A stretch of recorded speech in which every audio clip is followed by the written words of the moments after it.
Halo teman-teman, Assalamualaikum. Jumpa lagi dengan channel Jantarsel.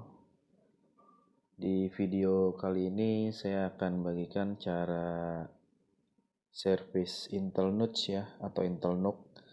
Ini kasusnya mati. Bagaimana kelanjutannya? Ditonton terus ya teman-teman. Terima kasih, selamat menonton.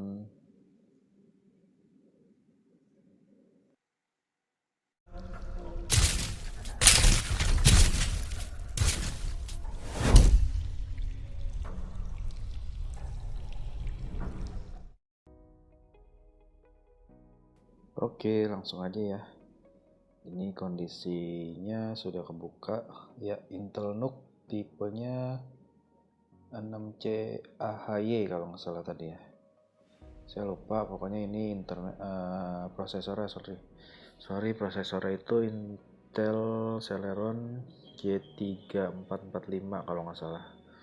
RAM-nya 4 GB dan dia masih ada satu slot yang kosong ya. Jadi masih bisa di-upgrade. Dan untuk upgrade-nya itu dia harus samanya itu jadi 4 sama 4 atau kalau nggak salah 8 sama 8, jadi nggak bisa di mix ya 2 dan 4. Kalaupun bisa nanti ketika dinyalain itu ada kayak warning ya, atau peringatan bahwa RAM-nya itu nggak sama lah itu teman-teman ya. Kita lanjut bongkar aja. Ini kasusnya itu ketika dicolok adaptor, indikatornya nyala, indikator powernya warna kuning ya. Tapi ketika di on dia nggak berubah jadi biru gitu, kayak video yang tadi di awal. Jadi dia kayak masuk mode standby atau mode apa, saya juga kurang ngerti ya. Jadi ini kita bongkar aja, ditonton terus teman-teman biar supaya bisa buat bahan referensi ya. Kalau teman-teman nanti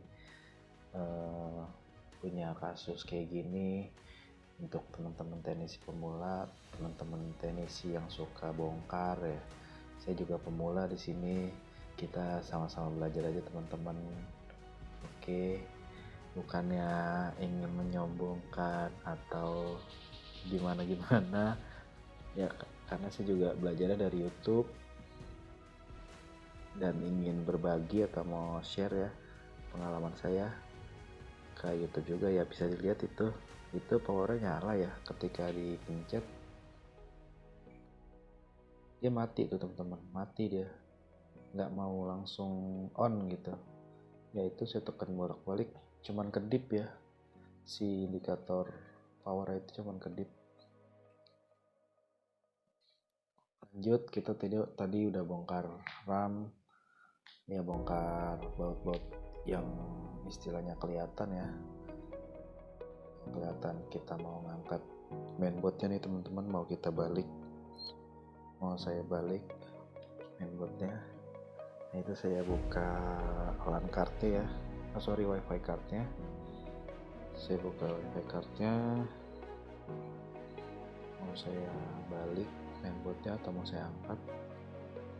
Jadi ditonton terus saja. Jangan lupa teman-teman untuk support channel ini terus, di like, di subscribe ya, terutama ditonton sampai habis. Kalau video ini bermanfaat, silahkan di share juga buat teman-teman yang lain. Terima kasih, lanjut menonton.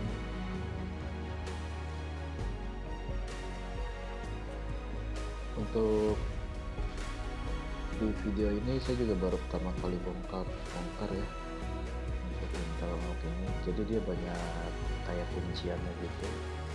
Kunciannya tuh yang saya maksud kayak casing apa ya, banyak yang kuncian tersembunyi gitu teman-teman. Jadi tolong diperhatiin aja, karena saya yakin udah nggak ada baut tapi masih kayak ngeganjel gitu. Jadi itu ternyata casingnya bisa dilepas ya. casing depan itu bisa dilepas, yaitu nyangkut. Untuk port VGA nya itu nyangkut ternyata ke bodi. Sebenarnya itu udah goyang tapi tetap nggak bisa diangkat ya. Jadi saya coba perhatiin lagi, ternyata emang ada casing yang ngeganjel gitu, casing yang nahan boardnya itu. Ya ini kita buka dulu untuk baut VGA nya supaya bisa keangkat ya boardnya, atau mobonya atau mainboardnya ini bisa keangkat.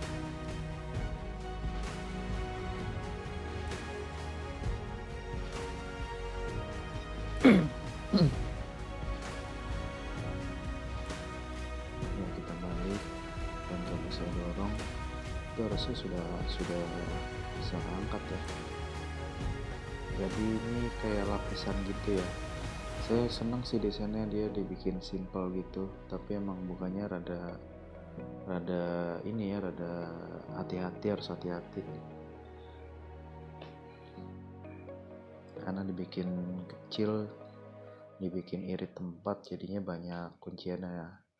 Nah itu ternyata buat bodi belakangnya itu bisa dicopot juga ya.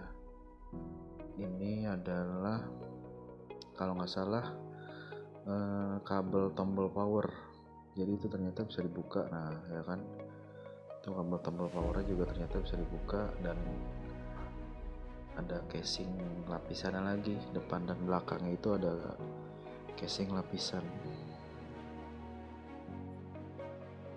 Lanjut kita bongkar.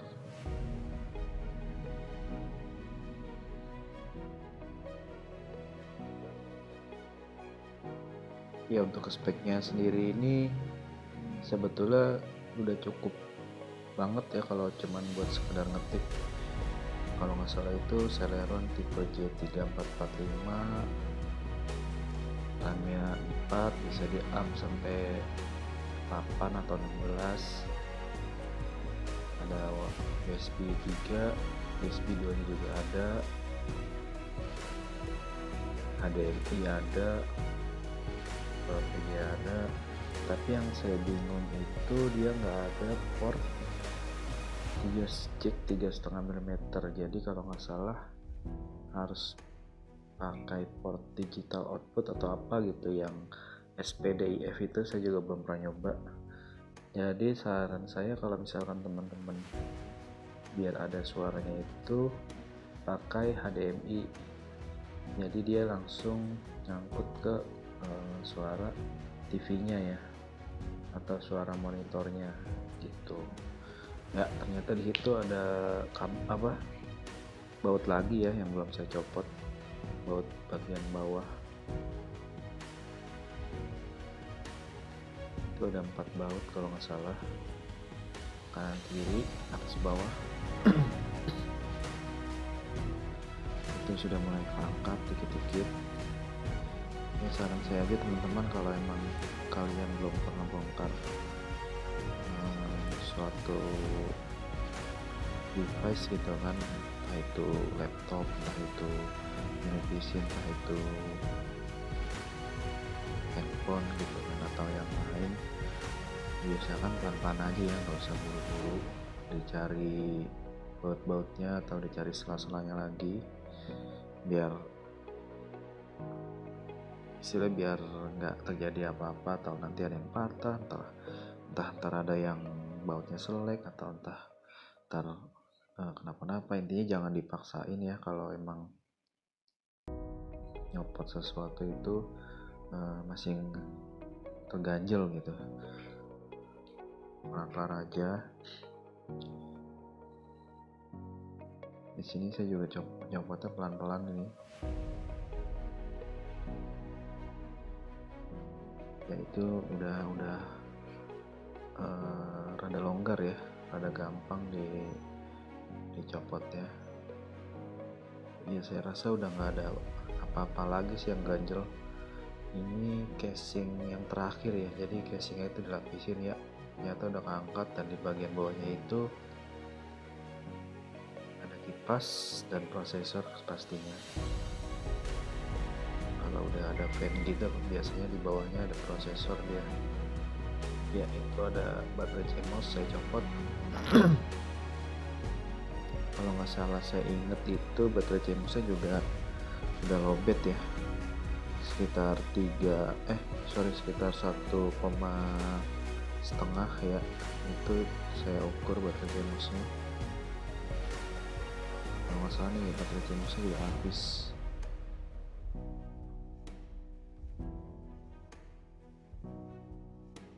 Ya ternyata nggak ada daya sama sekali ya baterai CMOS-nya itu. Biasanya bisa juga dari baterai CMOS itu habis. Nah, ternyata masih ya. Jadi 3 volt sorry. Dan ukuran baterai CMOS itu emang rata-rata 3 volt ya. Mau itu yang tipe CR2332, mau yang tipe CR berapa, rata-rata emang biasanya sekitar 3 volt. Biasanya bisa juga tuh untuk kasus kayak gini itu baterai CMOS-nya habis atau dari RAM juga bisa, tapi ini dicek ternyata baterai CMOS-nya masih aman ya. Dan tadi sudah saya coba bongkar pasang RAM-nya itu juga tetap nggak nyala ya. Coba saya nyalain lagi ya, itu kedip-kedip tapi terus mati. Setahu saya kalau kedip-kedip gini karena CMOS-nya reset teman-teman, karena baterai CMOS-nya dicopot ya itu. Oke, saya cabut lagi. Nah, itu baterai CMOS-nya sudah kepasang dan masih kedip mati ya kayak gitu kondisi mini PC-nya. Saya coba tekan atau saya coba nyalain ya, dia cuman kedip-kedip aja, kipas juga nggak muter, baterai CMOS sudah kepasang.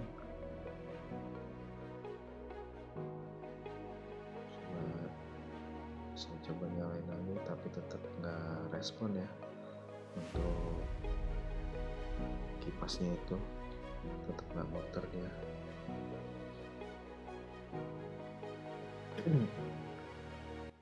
Ya boleh dibilang sih ini saya servis barbar ya, jadi bisanya saya aja gitu, sepengetahuan saya juga nggak jago-jago banget teman-teman. Ini saya servis barbar aja karena kondisinya juga udah kayak gitu ya, maksudnya udah mati ya, nggak hidup. Jadi saya beraniin untuk bongkar untuk ngecek ya. Saya coba nyalain lagi dan ternyata tetap ya ketika ditekan mati itu, tapi nggak respon. Untuk kipasnya tetap nggak ada pergerakan ya, sama aja ya. Bisa dilihat tuh, tekan mati gitu. Oke, lanjut. Saya sudah copot kipas prosesornya. Kita lanjut ngecek bagian mainboardnya gitu kan ya. Saya tekanin lagi, saya nggak punya dasar elektronik ya sebenarnya.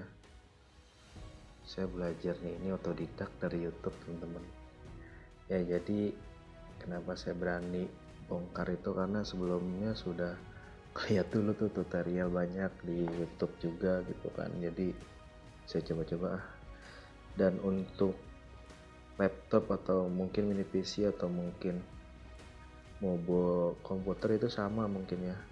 Jadi awal dicek itu bagian PL ya. PL itu yang kotak-kotak gede itu warna abu-abu atau bisa dibilang lilitan ya. PL atau lilitan gitu. Jadi ketika si testernya itu bunyi, kedua kutub ya, kanan kiri itu kan dia ada 2 kaki itu teman-teman. Itu kan bunyi, berarti harusnya sih nggak bunyi, harusnya itu normalnya itu nggak bunyi. Kalaupun bunyi mungkin salah satu kakinya gitu bunyi, harusnya sih nggak bunyi gitu. Kalau dua-duanya bunyi berarti si PL-nya ini atau lilitannya ini short teman-teman, atau rusak gitu, atau komponen yang dilewatinya itu rusak gitu. Nah ini saya coba ukur ya PL itu. PL cuma dikit ya untungnya, atau lilitannya tuh cuma 1, 2, 3, 4 doang teman-teman. Nah itu yang pertama saya ukur, ini yang paling gede ya. Yang ketiga lainnya itu hampir sama gedenya atau kecil-kecil gitu. Ya ini normal ya tuh 0,5 dia ada nilainya teman-teman kalau hampir normal. Nah ini normal ya 07, 06, 08 tuh. Ini normal untuk PL atau lilitan yang situ nih, yang situ itu normal ya, dari lihat 06, 07, 08 gitu ya. Lanjut ke PL terakhir, yaitu nilainya cuma 0,013 ya di situ. Nah ini 0,2 ya, bagus, berarti ada arusnya ya, atau ada tahanan ada hambatan dalam, yang pertama tuh 0,2 gitu. Nah kadang-kadang 0,5 gitu kan. Nah ini normal nih, yang paling gede normal, yang kedua itu normal, yang ketiga normal. Nah ini yang terakhir ya, nah itu dia cuma 0,012 teman-teman. Biasanya kalau PL atau lilitan diukur ternyata 0,0 sekian, di testernya juga bunyi teman-teman, bunyi ya kan, kayak alarm. Dan biasanya kalau di bawah 50 atau 100 gitu, 0,100 atau 0,050 itu biasanya konslet ya si PL atau lilitannya itu. Ya di sini saya coba untuk ngangkat ya atau nyabut si PL-nya itu. Ya, yaitu PL udah kecabut teman-teman. Nah ya bisa dilihat tuh PL-nya sudah kecabut ya, udah nggak ada. Dan diodanya itu, dioda di bawah PL itu kan yang hitam ada tuh dioda yang gede tuh, hitam yang gede. Nah itu PL udah saya cabut teman-teman. Kalau nggak salah diodanya itu juga saya cabut teman-teman, karena tetap masih konslet ya.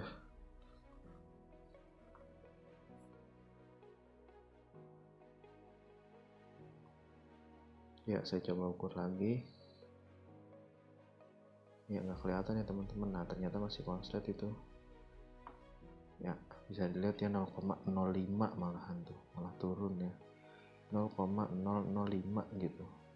Nah sebelah kanan tuh terutama, kalau yang sebelah kiri kayaknya lumayan tuh 0,096. Nah yang itu 0,005.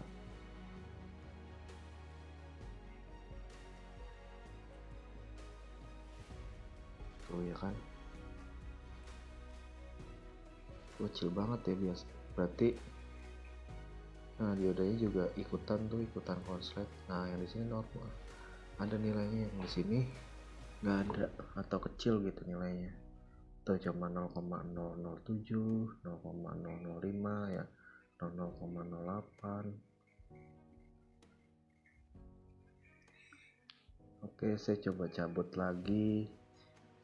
Untuk diodanya itu saya cabut lagi teman-teman, apakah dia masih konslet atau enggak gitu.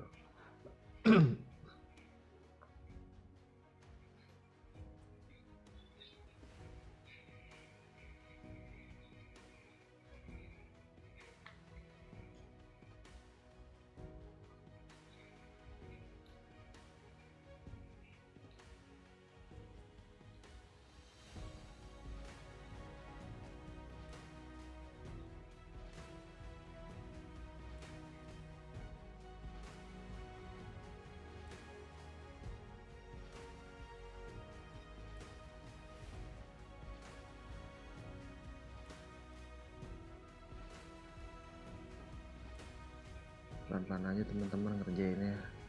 jangan buru-buru.